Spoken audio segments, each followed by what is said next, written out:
Cheat Code. Welcome to Pickleball Cheat Code, the show for competitive pickleball players who want to level up their game. We focus on advanced strategies for experienced players, stuff only the pros really know. I'm Brody Smith. I'm a 5.5 level player and a coach, and I'm here with the king of the nerds, the man, the myth, Mr. Chris Olson. Hey. Chris is the leading paddle and product reviewer in the pickleball space and is an expert when it comes to all things pickleball gear. Today, we're covering everything you need to know about paddles, gear, and what you need or don't need in order to take your game to the next level. At the end of the episode, we will be playing a round of this or that pickleball edition, where I'm going to be putting Chris in the hot seat. So he's got to answer questions as fast as he can. And then you can watch the video version of the show on YouTube and Spotify, or listen wherever you currently get your podcast today. All right, Chris, how are we doing today, man? Doing great. How about you? I'm doing fantastic. Long time no see. I know you recently saw a video that we did roasting some paddle reviewers. Just wanted to get your quick take on that.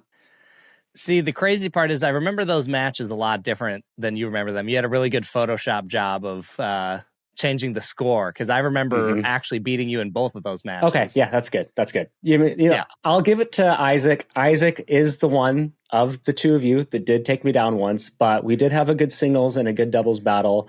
Those were fun.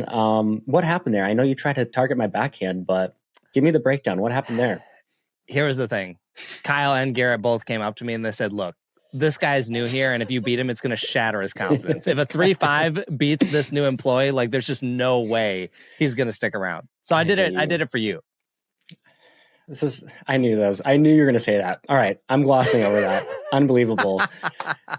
As you can see, Tanner's been on vacation, so we had to find and settle for the next best thing, aka Chris here. So what we wanted to discuss, how drilling, training, experience, those are obviously the most important factors in pickleball that help take you to that next level to get you from 3-0 to 4-0, 4-0 to 5-0, 5-0 to 6-0. However, you can't overlook paddles, gear, lead tape, grips, and all the other accessories that, play a huge factor in your success. And especially in terms of finding what is the right fit for you. There's a proper fit for everybody, which is why we have Chris here today. And, we really want Chris to help us break this down and help players find what is best for them. But before we get too deep into that, Chris, would love to hear more about your story, getting into pickleball, how long you've been in the space, and just hearing a little bit more about yourself.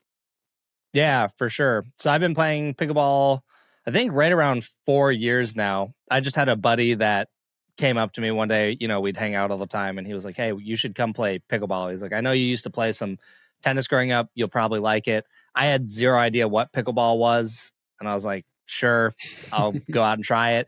And I got absolutely rocked. And for reference, this guy has no racket sport background. Like, I think he only played soccer. So I'm sure I got pickled in at least one of the games, but I probably didn't score more than like 5 points. And I was sitting there going, there's no way this guy with no racket sport should be able to beat me at mini tennis. In fact, I think we literally played on a tennis court with the tennis net. And like, maybe there were pickleball lines. We might have even just been using the service box. I honestly can't remember. I should go back to that park and check. But yeah, he beat me pretty good. And I was like hooked immediately. So I went, bought some paddles, and the rest is pretty much history after that. The addiction was immediate. Bought some paddles. When was the last time you had to buy a paddle? Actually not that long ago. Sometimes I will go and buy a paddle.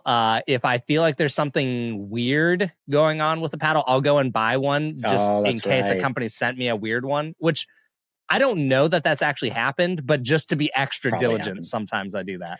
Yeah.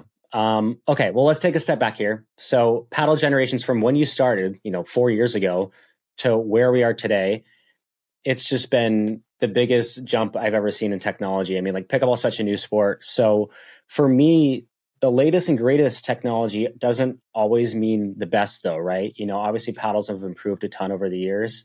The more recent, probably the better, but not always the case. Do different generations fit different players' skill sets, in your opinion, at all? I wouldn't say so.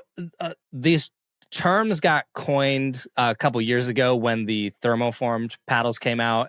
we started referring to paddles as Gen 1, which is basically just built like a sandwich. It's literally just the polymer honeycomb core, and then they glue the carbon fiber face or fiberglass face to the paddle, and that was pretty much how it was built. And then Gen 2 came along, similar thing, but then it was put inside of a mold and pressed and heated and like kind of fuses it together. And then Gen 3 came along, and it was kind of like this weird term where basically it started getting called Gen 3 anytime it was a Gen 2 paddle, plus they cut out part of the core and put some amount of foam in replace of that core. And then recently, people have started to call full foam cores Gen 4. But honestly, like the whole generation thing at this point has kind of become like more marketing buzz than anything else. Like people will start doing stuff like Gen 2.5, Gen 3.5, and like they're just making stuff up if it's like slightly different at that point. So all people really need to know is that the Gen term just kind of refers to how things are generally built and not better or worse. Like a Gen 3 is not inherently better than Gen 2, and Gen 2 is not inherently better than Gen 1. They all have things that make them uniquely good and have unique downfalls for each of them. Yeah, because I mean, the more recent paddles, they play a lot harder. They're hitting a lot, you know, the speed is insane, whether it's deflection, like, you know, your pop, or the dwell time that's creating a really heavy drive. Do different generations, though, are they fitting different players' skill levels, for example? So, like, would a 3.0 be a better fit to using maybe a Gen 1 or a Gen 2 paddle versus a 5.0, 6.0 player using a more recent paddle? Do you see any connections between that at all? Because some of the older ones play a lot softer, which could be easier for dinking and stuff. Yeah, I wouldn't say necessarily. Like Gen 3, a lot of times is pretty associated with heavy power, but the thing with a lot of Gen 1 paddles is their sweet spots tend to be considerably smaller. So even though a Gen 2 paddle on average might have more pop and power, the sweet spot is also bigger, which would make it easier to use. And like there's so many variations of all these paddles. Like you have Gen 2 and probably even some Gen 3 paddles that are more on the control spectrum and would be easier to use than a Gen 1. So I would say it's less so about the generation fitting a person's style of play and more within each of those generations. There's a control paddle, all court, and power. And I feel like sweet spot too can be one of the main factors. Like it's a risk reward thing. You know, we had the Thomas Wilson signature paddle, which is 12 millimeters. I try to play with it. I can't get any consistent shot. I mean, some players that aren't necessarily as high ranked as me or whatever, they can play with it way better. So it's just interesting, like how Thomas can use such a fine, small, sweet spot to make that paddle work so well versus ones, I think Diadem had a 20 millimeter paddle, for example, but the control aspect of those super thick ones are crazy, but you're not getting the pop and the power necessarily. So I guess my question is, you know, you have your bangers and your dinkers, and then you have players that like to play passive versus playing really aggressive. What would you attribute a better paddle shape, or, you know, what generation, or what would you attribute to those level players that are focused more on banging versus more on dinking? Yeah, for sure. I think it's kind of tough because everyone is so unique, right? Like there's a lot of different combinations to consider when you're choosing a paddle. Like first would be shape, I would say, and there's three main shapes you can pick. You have let's break down the shapes, because I feel like the shapes that's the most important factor. In my opinion, at least. And that's the game's really changing in terms of what shape is, you know, more sought after. Everyone used to love the fully elongated ones, but you saw me switch to the square. I know you switched to the square, or at least you have been using that too. But yeah, if you want to break that down, that'd be great. Yeah, so there's three main shapes, and then like occasionally there are ones that branch outside of that, but the three that you really need to know about are elongated, which most people are familiar with. I would say that's still today the most popular shape, just because that's what's been being produced for the longest. And paddle shapes are all determined by the dimensions of the paddle. So an elongated paddle is 16.5 inches in length. And then a step down from that is a hybrid shape, which not every company carries. More and more are starting to have them, but there are still a number of companies that don't. But a hybrid paddle is on average about 16.25 inches in length. And then you have the third one, which is a standard shape or a wide body. There is some small nuance to that. For example, a standard shape is often referred to as anything that is 16 inches in length by 8 inches wide. And then wide body is often anything shorter than 16 inches. However, you'll hear a ton of people use that word, myself included, interchangeably. Like most of the time, I don't think it's worth differentiating standard and wide body if it's like 0.1 inches different. But those are the main three ones. And each of them have like unique advantages. So an elongated, on average, it's going to hit the hardest.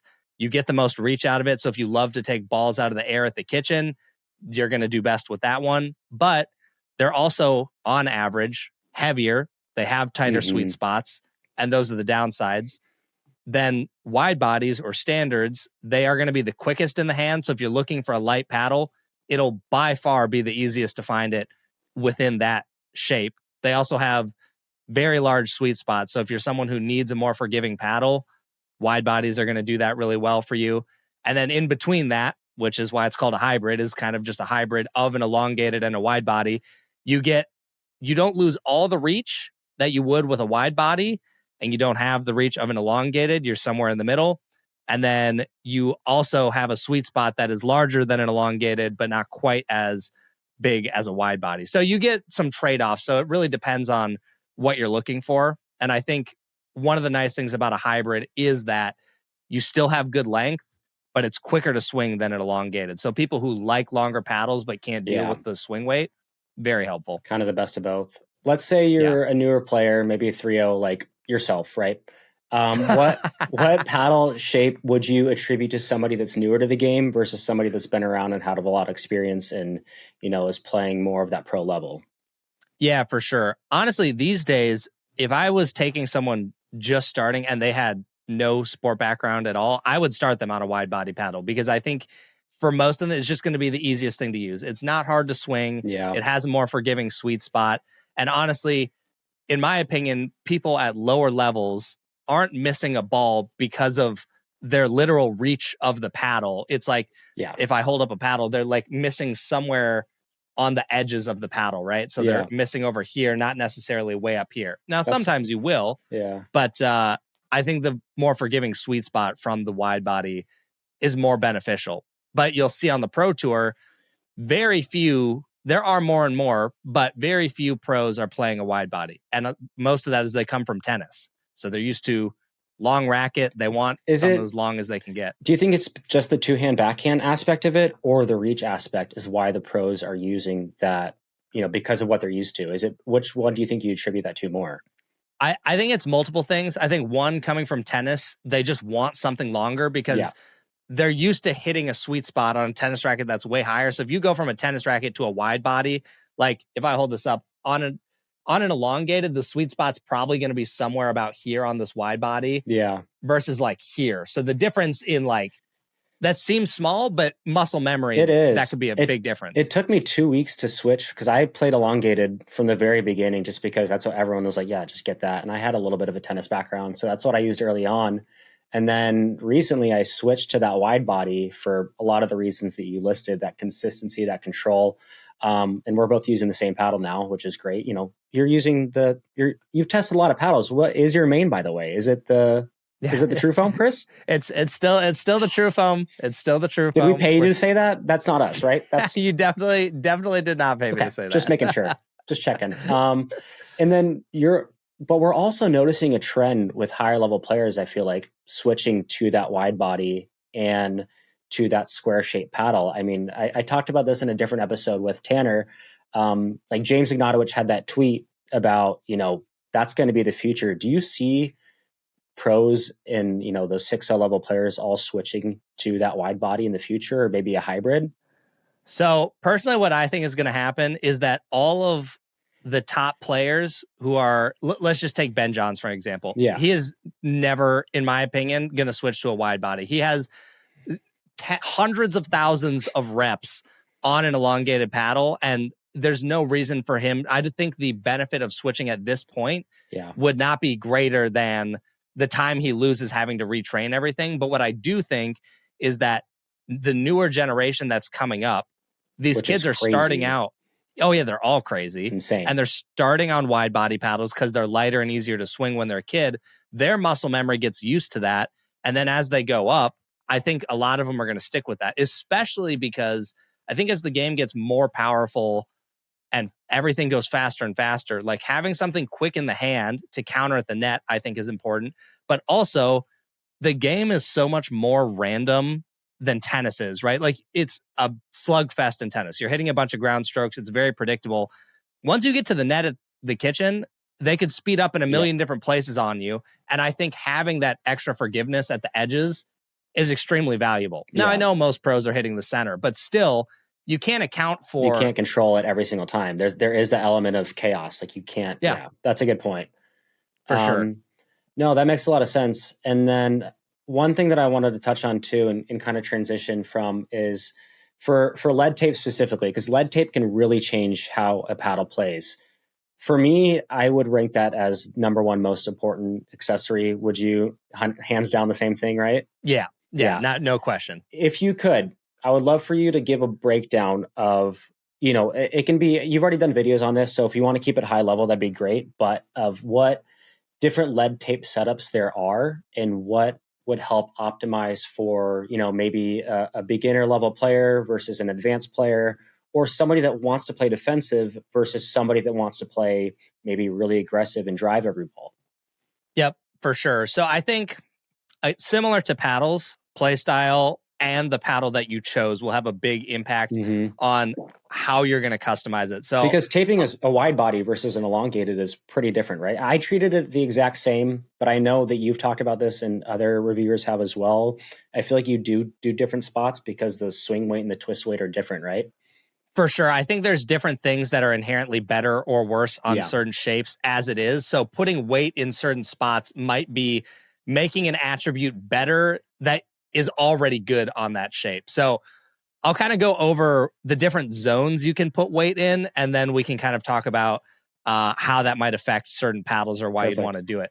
So I like to think of when I'm teaching people how to weight their paddle, there's like 4 zones on the paddle. So like one of the zones would be the handle of the paddle. And if you put weight in the handle, there's a lot of debate about how this impacts the paddle. Really what you're doing is just shifting the balance closer to the handle. Yeah. What about, speaking of that too, what about like slice caps and flick weights and stuff like that? Do you think that's a pretty important accessory as well when, or just taping it does the same thing? I don't really know, honestly.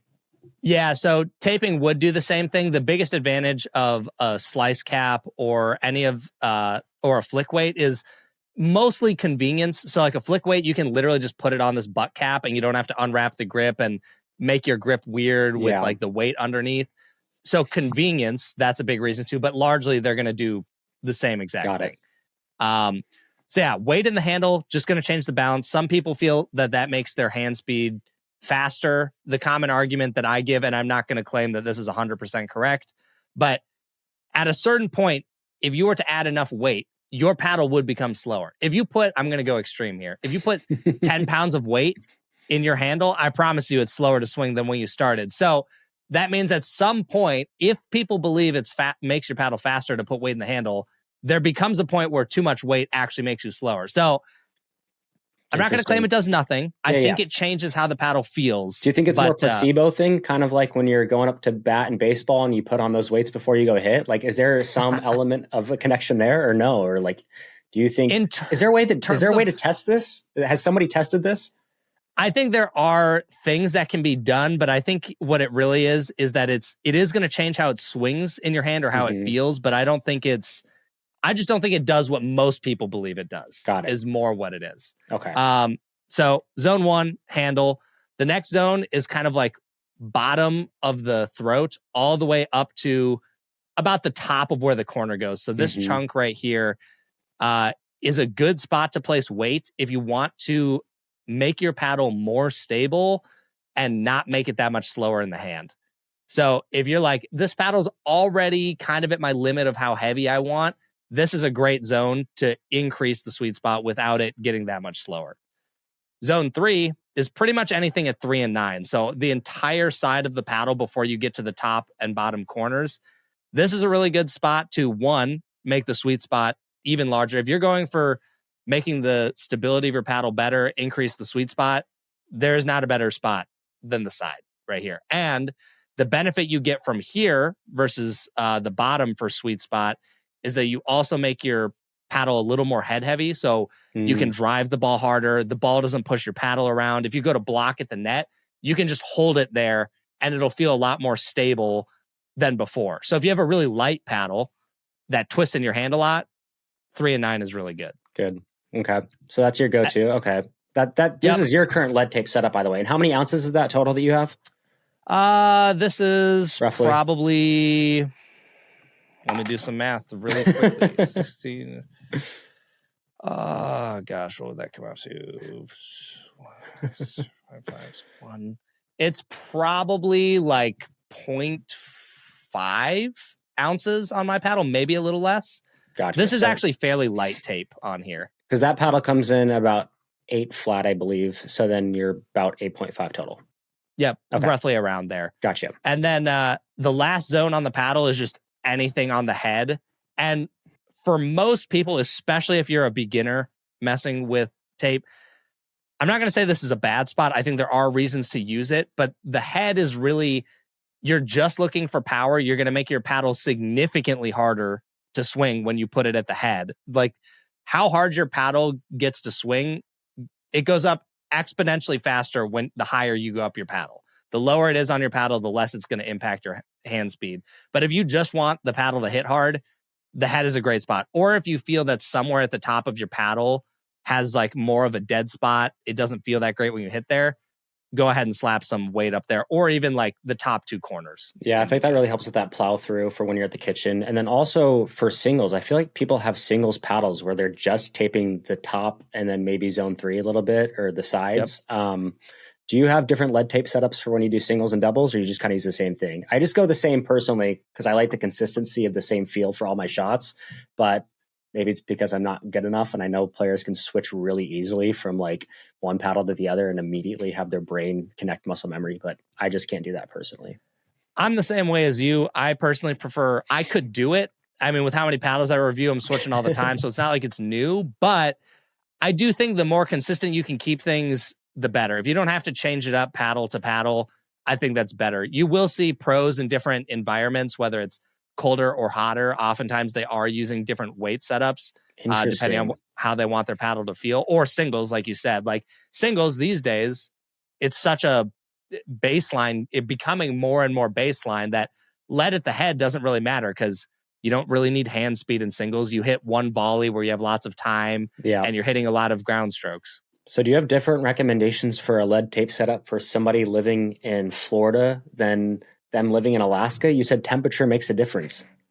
Well, so for example, like if you're in a hotter environment, the ball is going to play a lot slower. Yeah. So sometimes people will put it higher up on the paddle just to plow through and give them a little more put away power. And when it's colder, the ball is just harder. So everything's harder to control. And some people might use less weight or put it lower on the paddle just to widen up the sweet spot. I don't think that's something common that amateurs should really do, but I have seen pros change their setups based on environment. That's advanced. That's an advanced cheat code right there. That's something I'm not even ready for. We have a question in our comments from YouTube from a man named Rogue Gaston, great name, who mentioned, does adding paddle weight help or hurt the serve? I seem to prefer more swing weight, but wonder if I should change instead my technique to get more power with wrist snap instead. So I guess the question is, I would first start by saying adding more weight is probably always going to help your serve just because you're adding more power to it. But then wrist snap, does more weight make it harder to snap your wrist?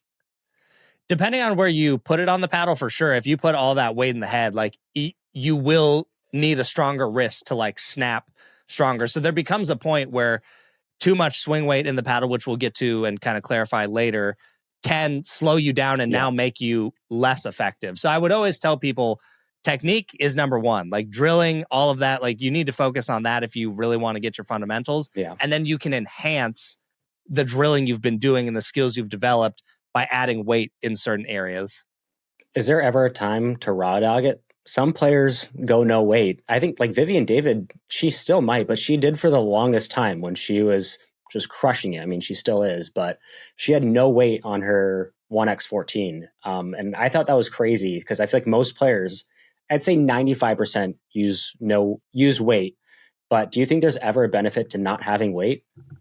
Yeah, for sure. I think that's where what gets so tricky about a lot of these kind of conversations is a lot of people kind of want this like one answer that's like all encompassing. And at the end of the day, like every single player is unique in what they want. So for example, like on my paddle, I put all the weight on the sides here and I find that's pretty comfortable. But if you look at a lot of pros paddles, they're, and like what I just said, most amateurs probably shouldn't do is they're like maxing the weight out on the head. That's crazy. Because they have the forearm and wrist strength to handle that and they find it beneficial. But there are plenty of people who are going to go, you know what, out of the box, I like how this feels. I like how it plays. It's the perfect weight for me. And for those, if you feel that way, there's no reason to add weight. But exactly. But if you feel that there's an attribute that's lacking, like the sweet spot's smaller, it's not plowing through, that's when I would tell people, yeah, let's try some weight. Because a lot of times people think, oh, I just need a new paddle. But weight can literally take a paddle you don't like and make it something you love. I've had that happen many times. True foam especially. I mean, the difference between when you do add weight, you talked about this as well, is that since there is a lot of dwell on the paddle where it's really sinking in, the weight changes how the true foam plays. I mean, every paddle, it's going to make a massive difference. But yeah, it really, there's a lot of value in spending time to test different options and to not, get antsy. You need to be patient with it. Sometimes people just like, no, I don't like it after 2 hits. It's like, please just try it a little bit longer, see what it feels like. But yeah. And then before we transition off of weight, if you could break down for our viewers and our listeners, the difference between swing weight and twist weight, because I personally get those confused all the time. I'm not the one developing paddles here. So if you could, dive into that, that would be super helpful. For sure. So these are two metrics that basically can kind of give you a profile of how a paddle is going to swing or certain attributes about it. Swing weight, I think, is a lot more important to the average person than twist weight.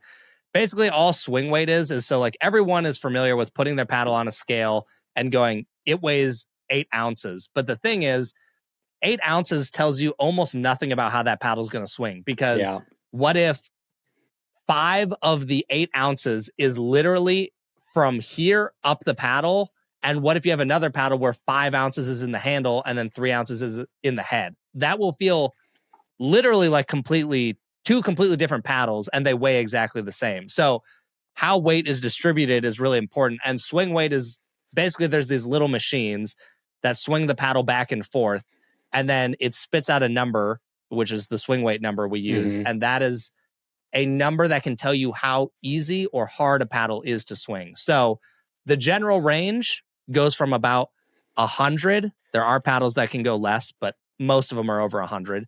100, and then I would say up to about 125. So at 100, that means the paddle is very fast. It's going to feel very easy to swing. And at 125, it's going to feel very heavy, more difficult to swing.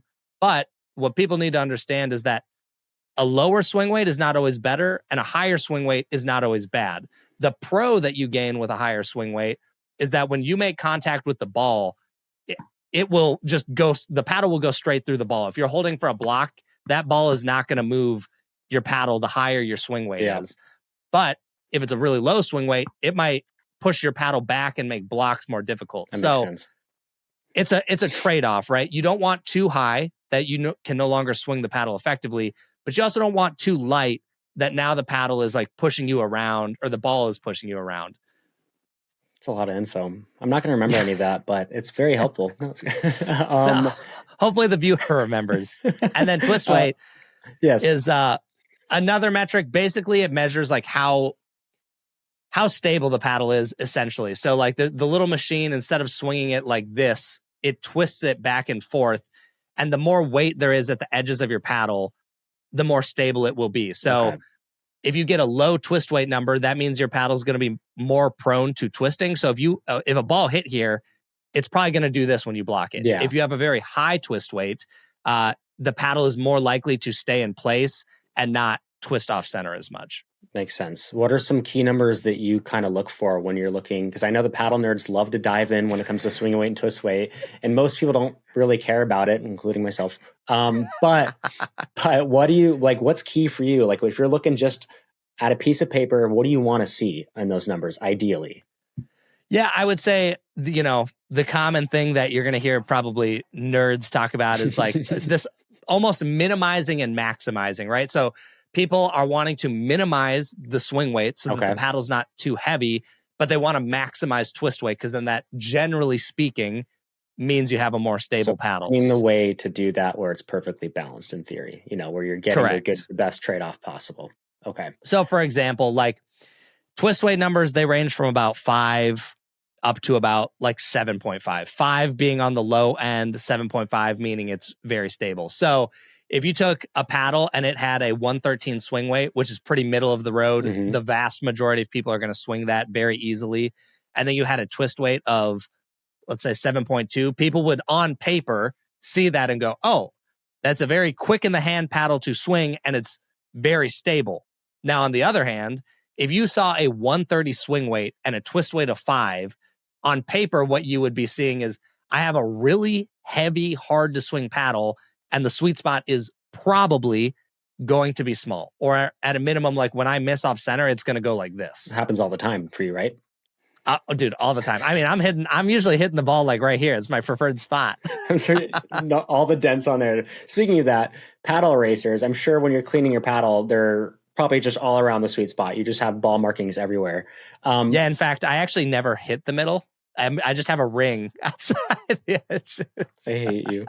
So other gear that's important, obviously tape, we just clearly established is king. And actually really quick, before we move on from that, because I'm sure people will be curious about this. A lot of people say, how much weight should I add? Oh yeah, that's key. Yeah. So what I tell people is I would start with more on the paddle than less. I'll see people who do these really small strips that are literally like 1 to 2 inches long. And I'm not going to say that's going to do nothing, but the more you add, the more it's going to change how your paddle feels. So if you really don't like it, I would start with more. And then if you really don't like it, you could peel some of it off, cut it off, and stick the rest back on. And just keep going down until you find what works for you. And feel free to, take it all off, put it in a different spot. Like, the tape is relatively cheap, and I wouldn't be like so worried about, I have to find the perfect spot on the first try. If you're brand new to this, it's going to take you a couple tries to find a good spot. For me, I think the all-encompassing thing that does work in terms of casting a wide net for a lot of players that I help out with and help them get set up is kind of how you have it set up right now. Going sides or bottom corners answers like 95% of people's questions on where to put their lead tape. So if you do just want to start with it, and then between tungsten and lead tape, are you using tungsten primarily just so you don't die from the I use tungsten because I touch it so often that like I'm just customizing so many paddles that I don't want to deal with gloves and lead and scissors. So I use tungsten because it's not toxic, but the advantage of lead tape is that it is considerably cheaper than tungsten. So if it's your first time trying all of this, you might want to try lead first. Yeah. Yep. And then just wear some gloves or wash your hands right after and you'll be fine. And then other ways to optimize a paddle, like paddle racers, obviously everything is not going to be a must-have versus lead. What else are you using to optimize your paddle? Are you gripping over the handle? I personally do a tacky grip over the handle. I like a nice thick grip so it feels more stable in my hands. I use paddle erasers to make sure my grit's all clean, which is, not a must-have, but I still think it's important to keep the face clean and, get as much grit as you can. Any other gear that you think is, accessories that are important for play? Yeah, I think once you go past weight, everything pretty much becomes optional or personal preference. I completely agree with you. I really like tacky overgrips. I put one overgrip over the paddle. Sometimes I'll even take the stock grip off and I'll put 2 on just to make the handle feel a little different. But like right now on the paddle I'm using, I have what's called a Hessicore. And these things, they just add some bevels to the paddle. And these are a love it or hate it thing. Like if someone picks one of these up and they say, I hate it, that's totally fine. Some people like myself, I like how it feels, but it's not making you better at pickleball. It's just how it feels in your hand. What about eye protection? And we have two different pairs. We have the drifts and the pivots, just two different styles. And you wear glasses a lot too. You're always glasses on the court, aren't you? Indoor and outdoor, or just outdoor? I would say since the regulations have calmed down more and we've kind of got some of the paddles more in check, I'm a little less worried when I'm indoors. If I'm indoors and I'm playing a specific person that I feel like either doesn't have great control over their swing or they just hit very, very hard, I will still put some clear indoor glasses on. Yeah. But if I'm outside, I just always wear sunglasses at this point. So it's almost less about the protection is secondary, and I just like that my eyes are shaded. But I mean, I have had multiple times where glasses have saved me from a literal direct hit straight to the eye. So I think it's worth it.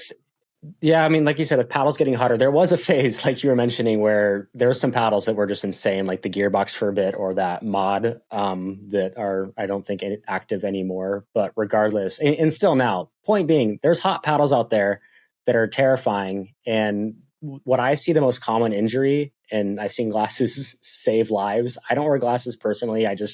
I feel like I lose depth perception, but that's just a personal thing. Even if I'm playing beach volleyball, I can't wear them. I'd rather look straight in the sun.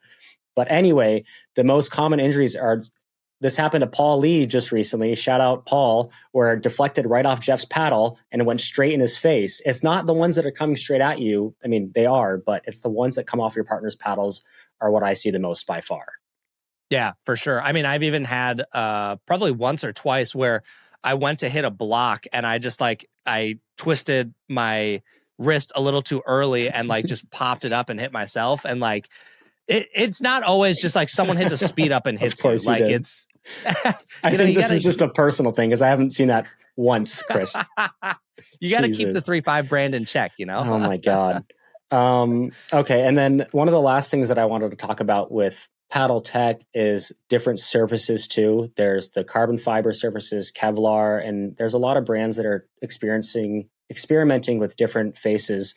Is there one that you think is best, or where do you see that part of paddle tech going, and what fits players better than others? Yeah, I think what's as people have learned more and more about paddles and how they're built and all these different things, I think back in the day it was as simple as, oh, it has a fiberglass face, it has a carbon fiber face, or it has a Kevlar face. But now there's so many different things that companies can do with multiple layers. They might do 4 different layers: carbon fiber, fiberglass, Kevlar. They might do 3 different layers and they're all the same. They might do them, woven at different angles. There's all these things that can completely change how a paddle feels. So I think it's almost less important saying, oh, this one has a Kevlar face, and it's more like, how many layers is it? What are the layers underneath it? Is it all Kevlar, or, so it can get very that nuanced. goes really deep in the weeds. Mm-hmm. I think if people are out there and they're like, should I buy a Kevlar paddle or raw carbon fiber? Generally speaking, raw carbon fiber paddle is probably still what 90% of the market uses, if not more. There are unique advantages of others, but I wouldn't stress about it. And then last point there, what do you think is more important to a paddle's performance? Either really high grit or high dwell time. And for those that don't know, the difference with high grit is, how gritty the paddle feels on the face of a carbon fiber face, for example. And it can help generate a lot of spin on, softer shots, maybe like a little flick or a little roll. Whereas dwell time is how long the ball is going to sit on the face of a paddle for harder shots, putaways, and a drive, for example. What do you think is more important between those two? Yeah, so this is a really interesting one. And I think a nuance that probably doesn't get talked about enough is a lot of people like to say one or the other, right? I mean, the first thing anyone does when they get a paddle in the mail is they go, they feel it up, rub it and go, how rough is it? So, which I think is important, right? Yes. But I think what people don't often consider is that when you're hitting from the baseline, you're hitting serves, you're hitting ground strokes, I think that dwell time and low grit can work pretty well because the ball is sinking in and the grit is grabbing more of the ball because you're swinging so big. Yeah. But then if you had took that same paddle and you went up to the kitchen, you might not experience as much spin because now the ball is on a dink. It's so soft on a roll that you're not getting the sinking into the face that you would get. Now you're depending more on the grit. So I Yeah. actually think both matter a lot, but people like to treat it like it's one over the other, especially these days. The big, I would say, word in probably the last 8 months has been dwell time, which I think is completely important. Not saying it's not important, but people are like, oh, I'd rather have dwell time than grit. And it's like, well, you kind of need both, because if you had a lot of dwell time, but your paddle was literally smooth as glass, you would not get good spin. Yeah. And maybe on some shots, but not everything. No, that makes total sense. That's a good breakdown. I feel like that kind of answers a lot of people's questions too. And one of the final questions I have before we transition to our fun game of this or that pickleball edition, just to wrap up a lot of the points that we had, is finding a paddle for a player. Is it more important for an athlete to find a paddle that's going to fix and be a crutch for their weaknesses that they have in their game? Maybe they're not good at dinking or the soft part of the game. Or would it be better to find a paddle that plays into an athlete's strengths? Generally speaking, I would say it's better to play to your strength, because I think if you get one that plays to your weakness, let's say you're great defensively, but you're just not that awesome at putting a ball away. Someone like me. I was just about to say. I knew you were going to say it, so I was like, I was going to let you say it this time. But yeah, I think if you are that type of player, if you get a more poppy, powerful paddle, now you're probably sacrificing the thing you're good at, and you're only moderately increasing the thing that you're bad at. So to me, if you're a banger, you might as well get a paddle that's hotter and just try and end the point quickly, And if you're someone that's great at the control game, I'm not saying it's not nice to have like a little extra pop or something, but I think if you just know that's what you're good at, just embrace it and find a paddle that makes you feel comfortable at the things you're good at. And then you can, like the rest of this podcast is designed for, go and drill and fix the things that you're not good at. For sure. Which you don't drill a lot, do you? These days I don't get to drill a ton, but I am about to finish the court in my backyard, and then the drilling's about to go up. Then we can have a rematch, bro. When is that going to be done? Hopefully a week and a half. Okay. Do you have a spare bedroom? I do. However, I don't know if you want to come here. You might, people might not hear from you again. Yeah, that's probably true. Okay. Good time to transition into this or that pickleball edition. Only rule is you have to answer immediately. Okay. I want this to be your intuitive thought. I don't want you to have to think about the answers. And once you start, you can go in any direction you like. Okay. Are you ready? So are you presenting me with like a yes or a no, or like two options? Two options. Okay. It'll be very, very easy. This will be a very quick rundown. Okay. All right. You ready? Yeah. Wide body or elongated paddle shape? Wide body. Singles or doubles pickleball? Doubles. Franklin or Vulcans? Franklin. Third shot drop or third shot drive? Drop. Indoor or outdoor pickleball? Indoor. Cats or dogs? Dog. Great answer. I was about to be pissed.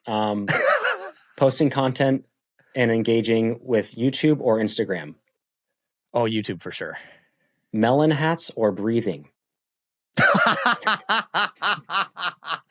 Melon hat. MLP style tournaments or traditional, like APP, PPA, bracket style? Traditional. Okay. Standard or rally scoring? Standard. Rubik's Cubes or having friends? I'll go having friends. Nice. Podcasting with Isaac or Pickleball Will? I got to say my brother, right? Do you mean it?